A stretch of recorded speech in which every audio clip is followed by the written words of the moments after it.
Beneath the rubble of northern Gaza neighborhood called Beit Hanoun lies something far more sinister than most realized. An entire metropolis of terror carved into the earth by one of the world's most ruthless terror organizations.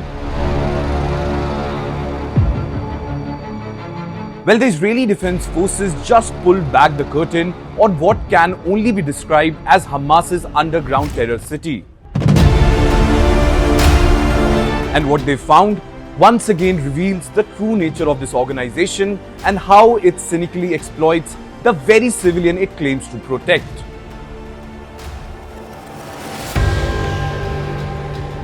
Well, it seems like for decades Hamas has been digging, while the world watched, while international observers debated, and while humanitarian organizations walked the surface above. Beneath Beit Hanoun's civilian homes, schools, and neighborhoods, Hamas was constructing an elaborate subterranean fortress. Not a few tunnels, not a handful of bunkers, but thousands of structures. An entire sophisticated network of terror infrastructure running like an underground city beneath the feet of innocent Palestinians. Now, the scale of this discovery is also staggering.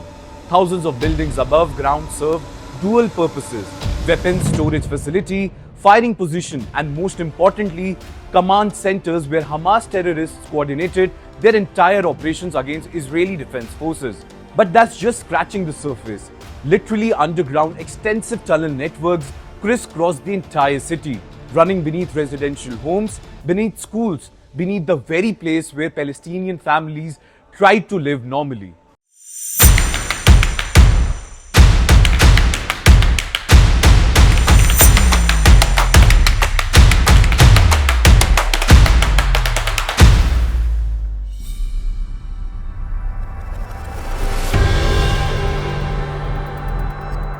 And here's where it becomes more evil. Hamas didn't just use underground tunnel for military purposes, they positioned armed terrorists inside an elementary school. Just imagine an elementary school. The IDF footage shows it clearly. Terrorists operating from within a school compound, entering tunnel shafts that lead to the broader terror network below. This isn't coincidence. This isn't a mistake.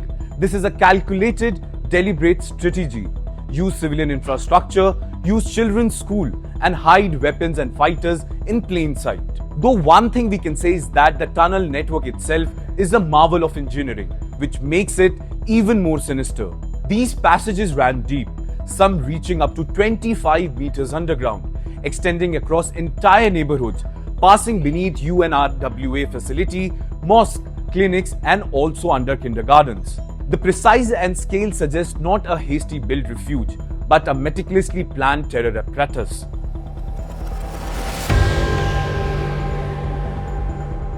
Now, the biggest question is, what does this discovery really tell us? Well, it exposes what Hamas has always been: an organization that treats Palestinian civilians not as people to protect, but only as human shields. They built weapons depots in schools.